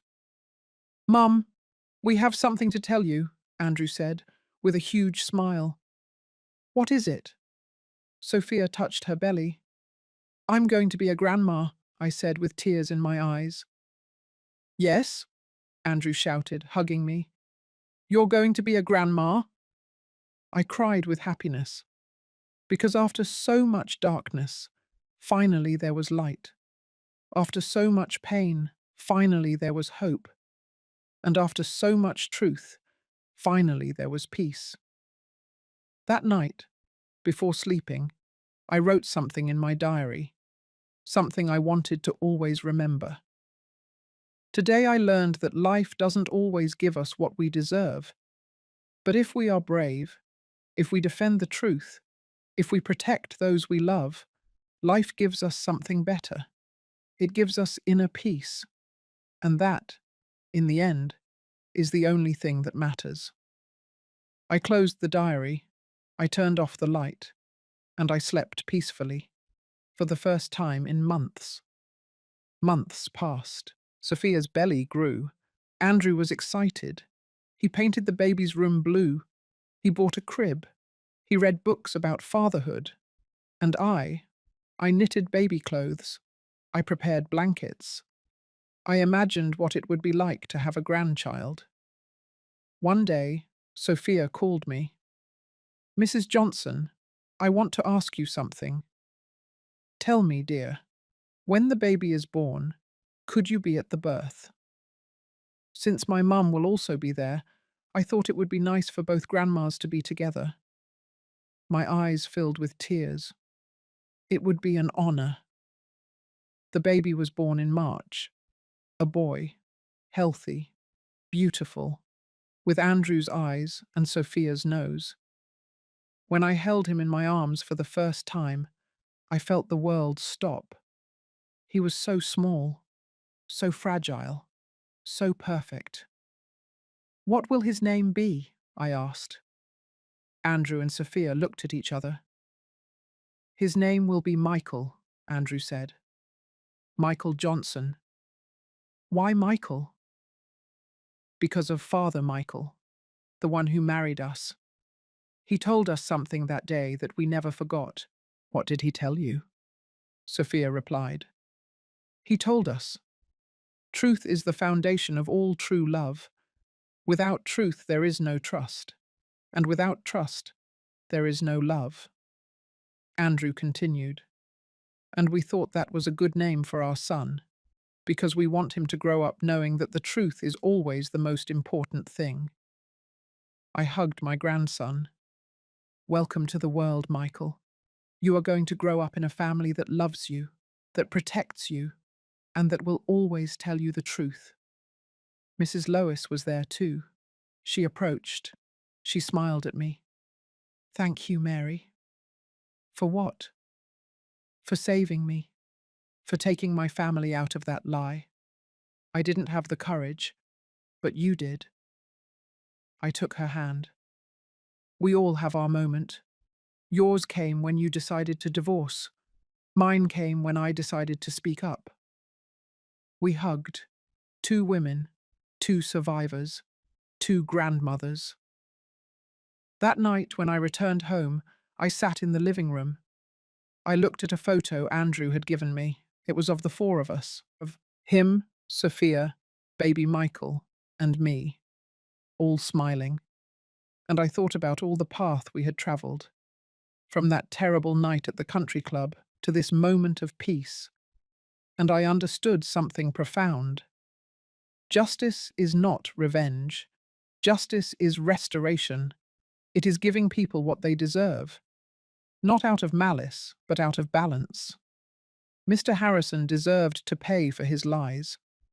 Mrs. Lois deserved to live in truth. Sophia deserved to know her father as he was, and Andrew deserved to be defended. That was justice, and I had been the instrument of that justice. Not because I was special, but because I decided not to stay silent. A few weeks later, I ran into one of the families affected by Mr. Harrison. It was at the grocery store. A woman recognized me. "You're Mary Johnson, right?" "Yes. I want to thank you for speaking up, for defending the truth. Thanks to you, we recovered some of our money. Not all of it, but some. I'm so happy. You know, I also kept silent for years. My husband was cheating on me, and I didn't say anything because I was afraid. Afraid of being alone. Afraid of not being able to support my children. I understand. But when I saw what you did, when I saw that you stood up and told the truth, even if it cost you, it gave me courage, and I confronted my husband, and I divorced him." She looked at me with tears in her eyes. "Now I live alone, but I live in peace, and that is priceless." I hugged her. "I'm so happy for you. Thank you for teaching me that it's never too late to tell the truth." That conversation stuck with me because I understood that what I had done had not only affected my family, it had inspired other women, other mothers, other survivors to raise their voices. And now, as I tell you this, as I remember every moment of that night that changed everything, I wonder if I would do the same again. And the answer is yes, 1,000 times yes.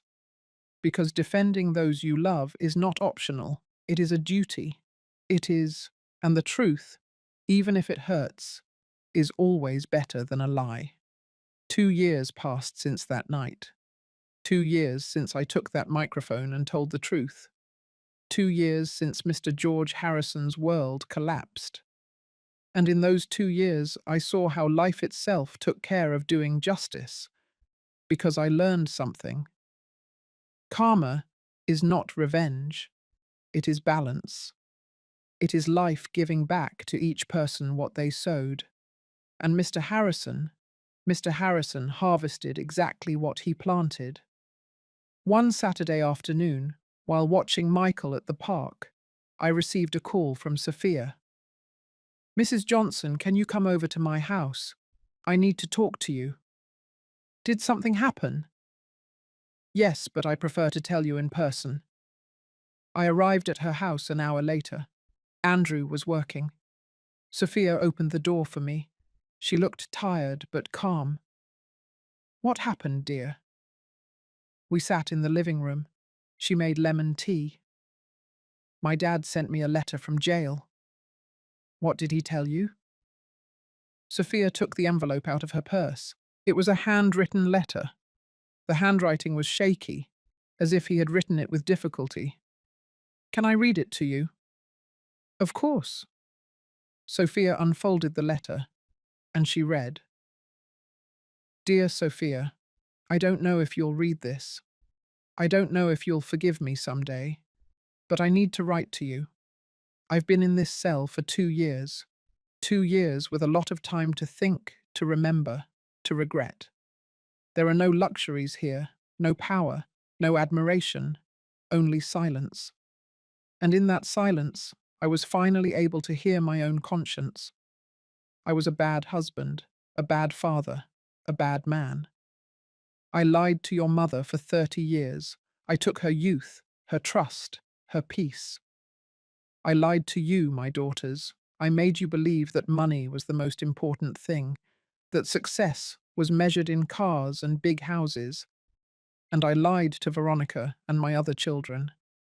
I promised them a future I could never give them. But above all, I lied to myself. I convinced myself that I was a successful man, important, respected, when in reality I was just a coward, an imposter, an empty man who bought things to fill a void that was never filled. Today I woke up in my cell and saw myself in the mirror, and I didn't recognize the man who was there, thin, grey-haired, with deep wrinkles, with tired eyes. And I thought, is this what's left of George Harrison? The answer is yes, this is what's left. A broken man who lost everything. I lost my family, my company, my freedom, my dignity, and the worst, I lost my chance to be a good father. Sophia, I'm not asking you to forgive me. I don't deserve it. I just ask you to learn from my mistakes, not to make the same ones, to raise your son with love, with truth, with humility, and to know that, even though I was a bad father, I always loved you, in my wrong way. But I loved you. I wish you the best, daughter. You, Andrew, and my grandson Michael. Your father, George. Sophia finished reading. She wiped her tears with the back of her hand. I was also crying. What are you going to do? I asked her. I don't know. Part of me wants to forgive him, but another part, still hurts.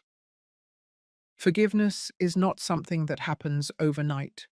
It is a path, and you decide when you are ready to walk it. Sophia nodded.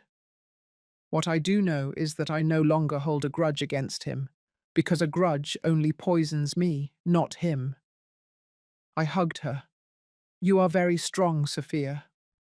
I learned from the best. A few months later, I ran into Martha Miller, the woman who had lost her savings because of Mr. Harrison. We were at the supermarket. She recognized me and approached. Mrs. Johnson, how are you? Good, Martha. And you? Better. Much better. Thanks to Mr. Harrison's sentence, we managed to recover some of the money. Not all of it, but some. I'm so happy. And there's something else. My husband and I bought a small plot of land in rural Pennsylvania. We are building our house ourselves, little by little. But it's ours. I smiled. How wonderful. Yes, and you know what the best part is? That we are building it with honesty, without deception, without lies. And that gives us peace. Honesty always brings peace. Martha took my hands. Thank you, Mrs. Johnson, for not staying silent, for defending us. You changed our lives. No, Martha, you changed your own lives. I just told the truth, but you had the courage to fight. We said goodbye with a hug, and I felt something inside me heal a little more. Another year passed. Michael turned 3. He was a cheerful, curious, smart boy. He looked so much like Andrew that sometimes my heart ached with love. Andrew had been promoted at work. He was now a project manager. He earned well. He wasn't rich, but he lived with dignity. Sophia had finished her master's degree in architecture. She worked designing eco-friendly houses. She was doing very well. And I was still the same, but calmer, more at peace. One day, Andrew came to visit me. Mum, do you remember Mr. Harrison? Of course. Why? Sophia told me he's very sick. He has diabetes, and since there's no good medical care in jail, he's getting worse. How serious? Serious. He lost a toe, and they say he might lose more. I felt a pang of sadness. And how is Sophia taking that? Badly. She wants to go see him, but she's afraid. Afraid of what? Afraid of feeling pity. Afraid of believing his lies again. Tell her to go, but tell her to go for herself, not for him. What do you mean? Tell her to go to close that chapter. to say what she needs to say, not to save him, because he has to live the consequences of his actions. Andrew nodded. You're right, Mum, as always. Sophia went to visit Mr. Harrison 2 weeks later. When she returned, she came to my house. She needed to talk. How was it? I asked her. Difficult. Very difficult. Tell me. We sat in the kitchen. I served her coffee, like always. When I entered the visiting room, I barely recognized him. He was in a wheelchair, thin, pale, with completely white hair. Her voice broke. He looked at me and said, Thank you for coming, daughter. I didn't think you would. And what did you say to him? I said, I came because I needed to close this. I needed to tell you how I feel. And how do you feel? Sophia took a deep breath. I told him, Dad, I'm angry with you because you lied to us, because you hurt us, because you chose money over us. But I'm also sad because you wasted so much time being someone you weren't. And now you're here, alone, sick, with nothing. What did he say? He cried. He asked for forgiveness. He told me he wished he could go back in time, that he would do everything differently. Did you believe him? Sophia shrugged. I don't know. Maybe, maybe not. But it doesn't matter anymore, because the past cannot be changed. You can only learn from it. Very true. Before leaving, I told him something else. What? I said, Dad, I hope you find peace. Really, but that peace has to come from you, not from me, not from Mum, not from anyone else. Only from you. I felt a lump in my throat. That was very wise, Sophia. Do you know what the last thing he told me was? What? He said, I once called Andrew an idiot, but the real idiot was always me, because I had everything that mattered and I lost it chasing things that were worth nothing.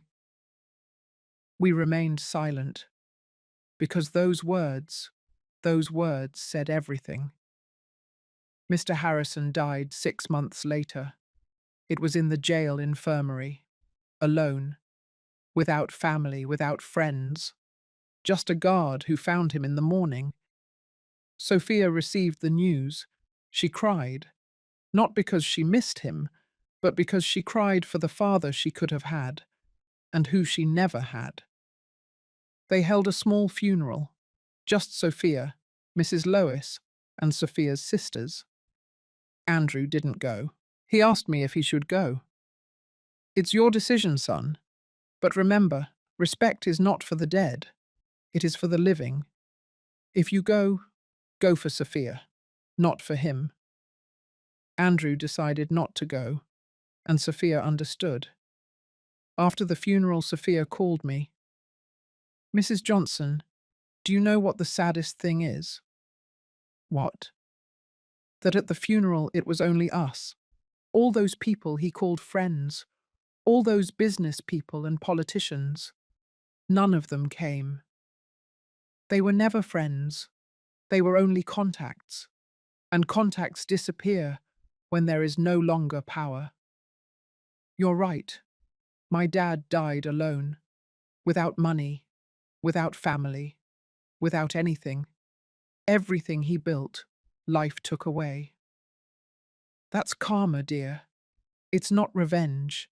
It's balance. Your father sowed lies, and he harvested loneliness. Sophia sighed. You know, Mrs. Johnson, a few years ago I would have said that my dad was a successful man, that he had everything. But now I understand that he had nothing, because the most important thing in life is not what you have, it's what you leave behind. And my dad didn't leave anything good. But you will leave something good. How do you know? Because you learned from his mistakes. because you are raising Michael with love, with truth, with values. And that is a legacy. One Sunday afternoon, the whole family came to eat at my house. Andrew, Sophia, Michael. Mrs. Lois also came. I made a big pot of chili, everyone's favourite. We ate, we laughed, we told stories, and at one point, Michael, who was now 4 years old, asked me, "Grandma, why did I never meet my other grandpa?" Everyone went silent. I looked at Sophia. She nodded, giving me permission to answer. I knelt in front of Michael. I looked him in the eyes. "Because your other grandpa made bad choices, my love, and bad choices have consequences." "What are consequences?" "They are what happens when you do something wrong. Life teaches you. So you learn." And did he learn? Yes, he learned. But too late. Michael thought for a moment. "Then I'm going to do good things, so I have good consequences." We all smiled. "Exactly, my love. Exactly." I hugged him tight, and I thought, this child is going to change the world, because he grew up in truth. That night, after everyone left, I sat in my rocking chair. I looked at the photos on the wall, photos of Andrew as a child, of his wedding, the second one, the real one, of Michael on his birthdays, and I thought about all the road we had travelled, from that terrible night at the country club to this moment of peace, and I understood something profound. Karmic justice is not magic. It doesn't fall from the sky. It is the sum of our decisions. Mr. Harrison chose to lie. He chose to steal. He chose to betray.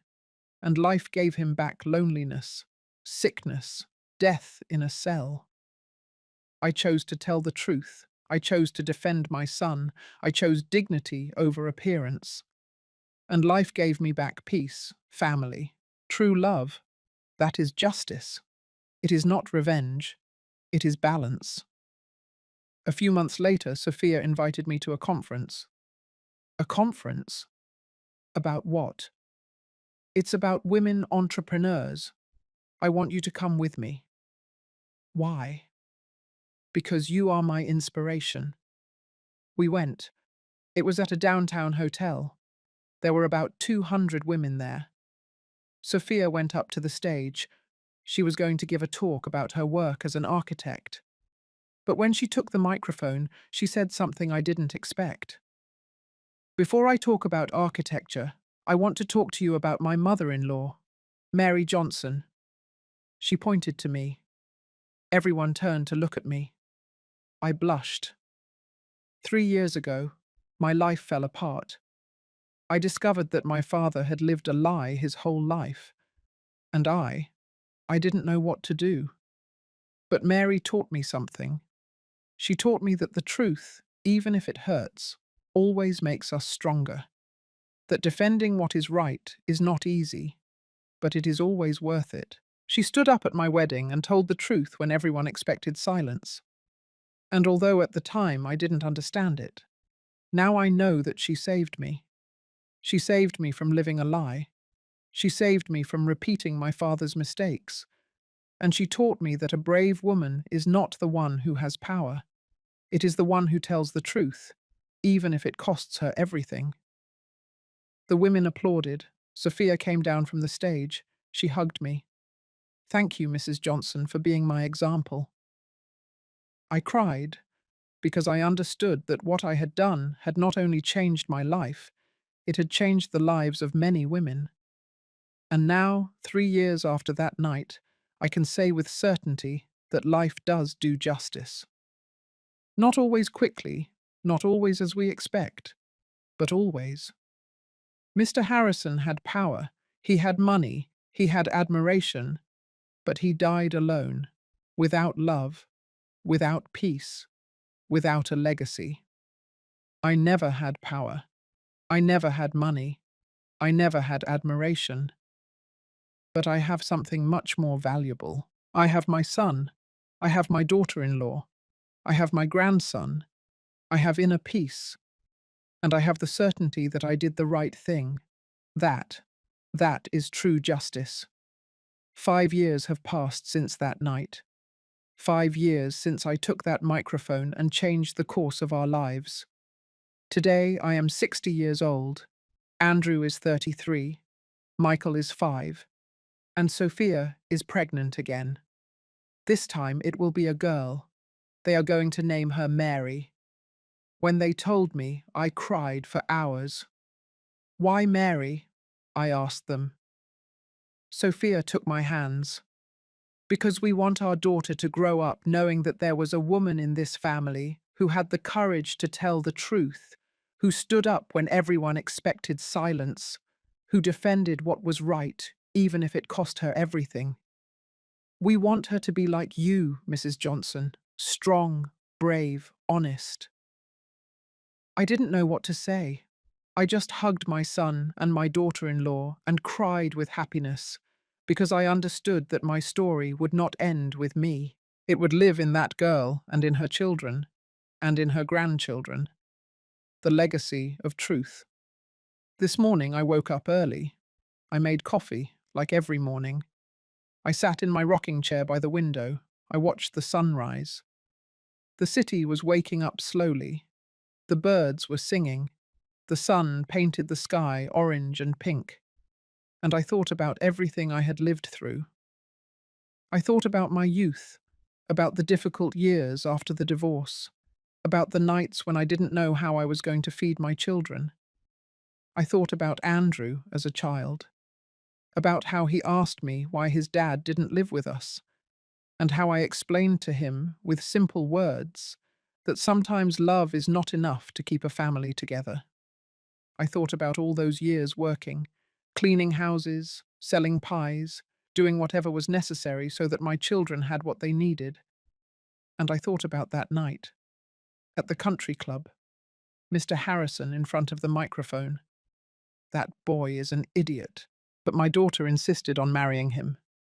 Those words that changed everything, because they forced me to make a decision, to be silent and protect the peace, or to speak up and defend dignity. And I chose dignity, always dignity.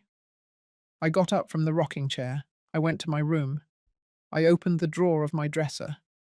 Inside there was a diary, the same one where I had written that night, 5 years ago. I opened it. I read what I had written. Today I learned that life doesn't always give us what we deserve. But if we are brave, if we defend the truth, if we protect those we love, life gives us something better. It gives us inner peace. I smiled, because those words were still true. I continued flipping through the diary.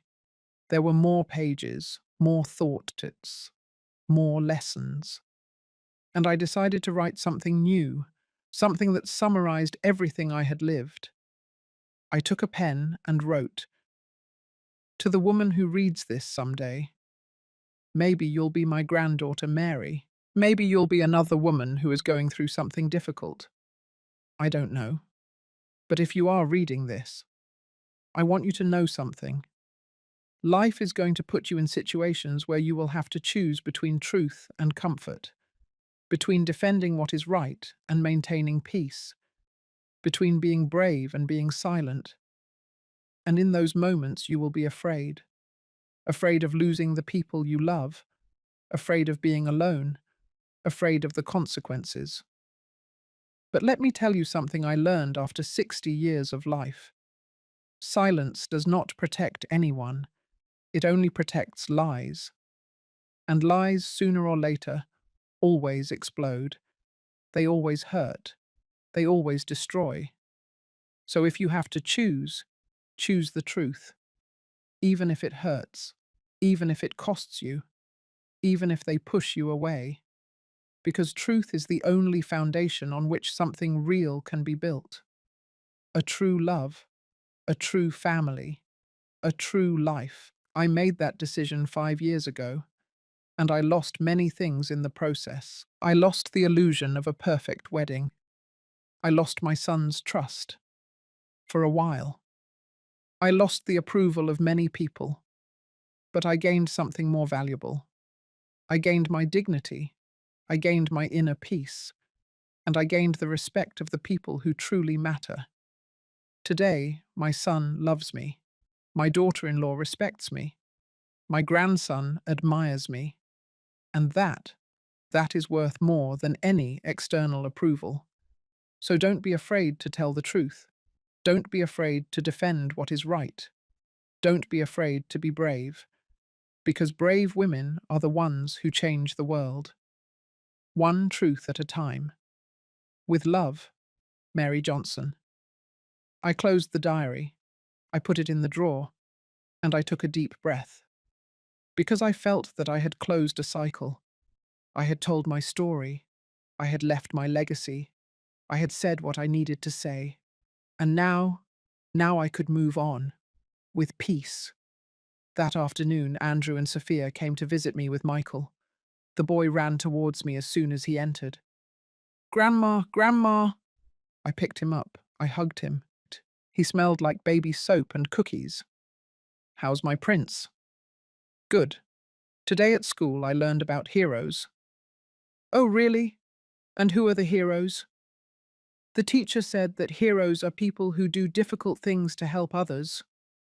"Very true." Michael looked at me with those big, curious eyes. "Grandma, are you a hero?" I was speechless. Andrew smiled. Sophia, too. "Why do you ask that, my love?" "Because my mommy told me that you did something very difficult, that you told the truth when no one else wanted to, and that saved us." My eyes filled with tears. "I'm not a hero, Michael. I'm just a grandma who loves her family very much." "But heroes are like that too. They love their family and they protect it." I hugged him tight. "Then yes, my love, I am a hero. Your hero." Michael laughed, and he gave me a kiss on the cheek.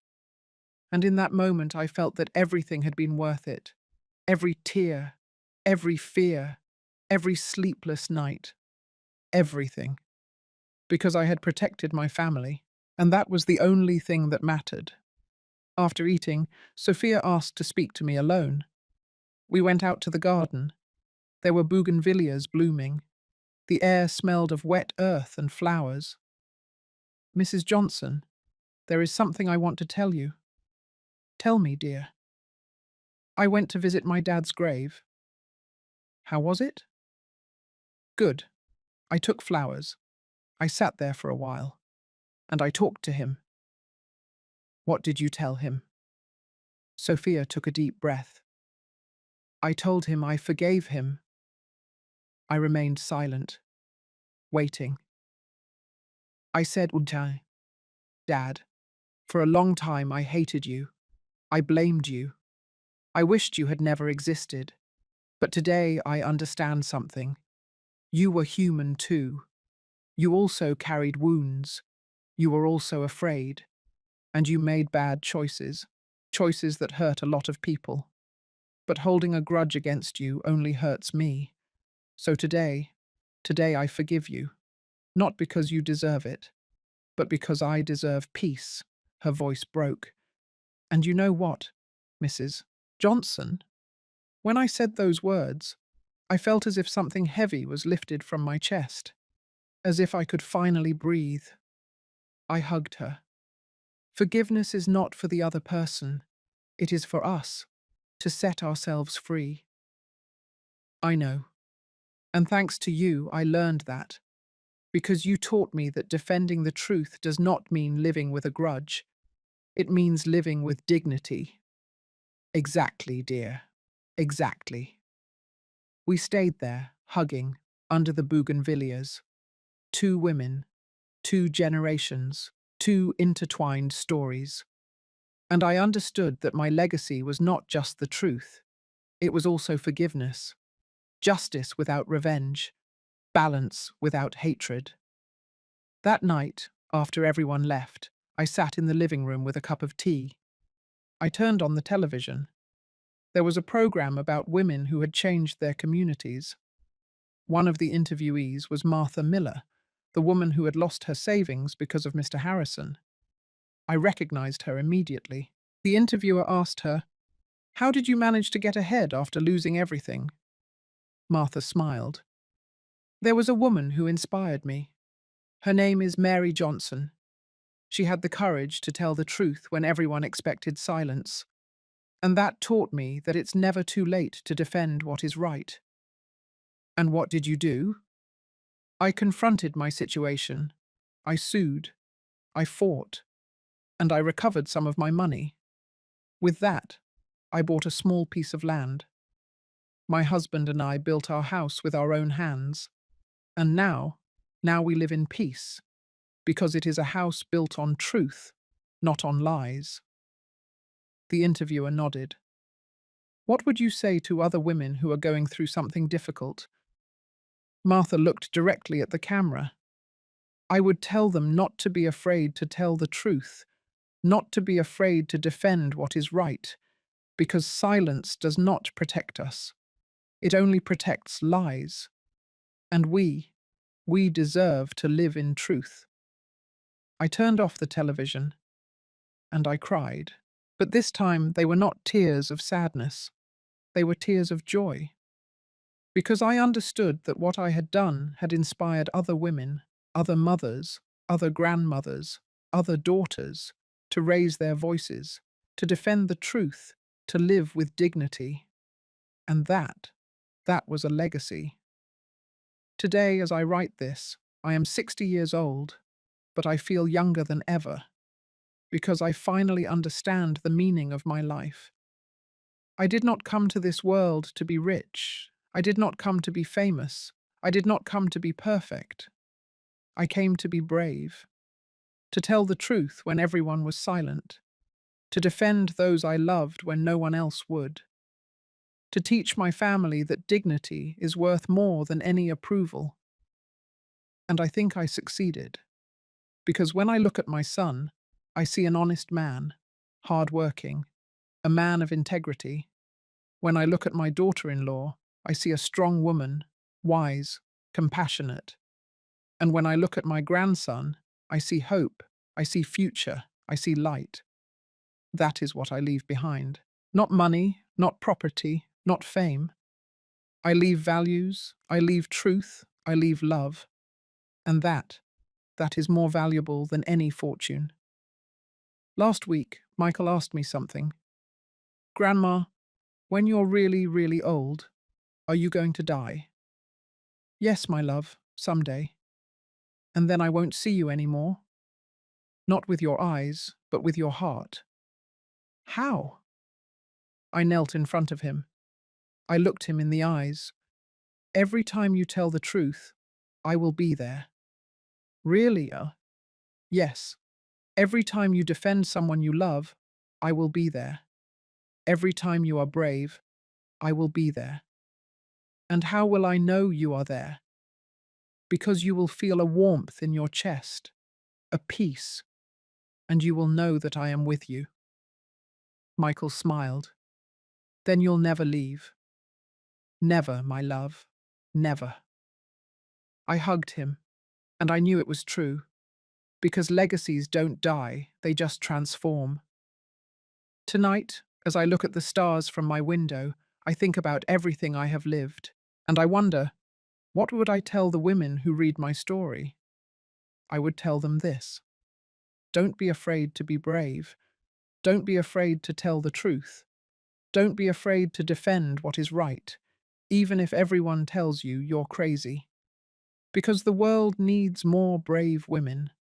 Women who stand up when everyone expects silence.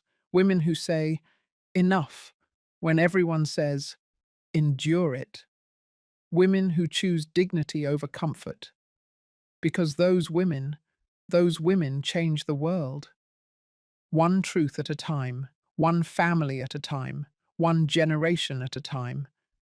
And if my story helps a single woman open her eyes, if it helps a single mother defend her son, if it helps a single daughter leave a lie, then everything will have been worth it. Every tear, every fear, every difficult night, everything. Because in the end, what matters is not how long we live, it is how we live. And I chose to live in truth. I chose to live with dignity. I chose to live with love. And that is my story. The story of an ordinary woman who did something extraordinary. Not because she was special, but because she decided not to stay silent. Tomorrow, I'm going to see Andrew and Sophia. We're going to go to the park with Michael. We're going to eat ice cream. We're going to laugh. We're going to live. Because that's what families who truly love each other do. They live, they love, they forgive, they grow. And I will continue to be the grandma who tells stories, the grandma who bakes cookies, the grandma who hugs tight, but also the grandma who teaches that the truth is always better than a lie, that dignity is always better than appearance, that true love is always better than false love. That is my legacy, and I am at peace with it. So if you are reading this, if you are listening to my story, I want you to know something. You too can be brave. You too can tell the truth. You too can defend what is right. No matter your age, no matter your situation, no matter your fear, because bravery is not the absence of fear. It is acting despite the fear. And if a 55-year-old woman could stand up at a wedding and destroy an empire of lies, you too can stand up in your life and say, enough, this ends here. Because you deserve to live in truth. You deserve to live in peace. You deserve to live with dignity. We all deserve it. Thank you for listening to me until the end. Thank you for walking with me through this story. Thank you for allowing me into your heart. If this story touched your soul, if it made you think, if it gave you courage, then share it. Share it with your mother, with your daughter, with your sister, with your friend. Because stories have power, the power to transform, the power to heal, the power to inspire. And this story is for all the women who were ever afraid to speak, for all those who stayed silent when they wanted to scream, for all those who endured when they wanted to leave. This story is for you. And I tell you, you are no longer alone, because now you know that there was a woman who was also afraid, but who spoke anyway, and who changed everything. Subscribe and hit the bell to hear more stories of women who transformed their pain into wisdom. Every day, one woman, one life lesson. Share this story with someone you love. Sometimes a story like this can change an entire day. May God bless you. And until next time, with all my heart, Mary Johnson.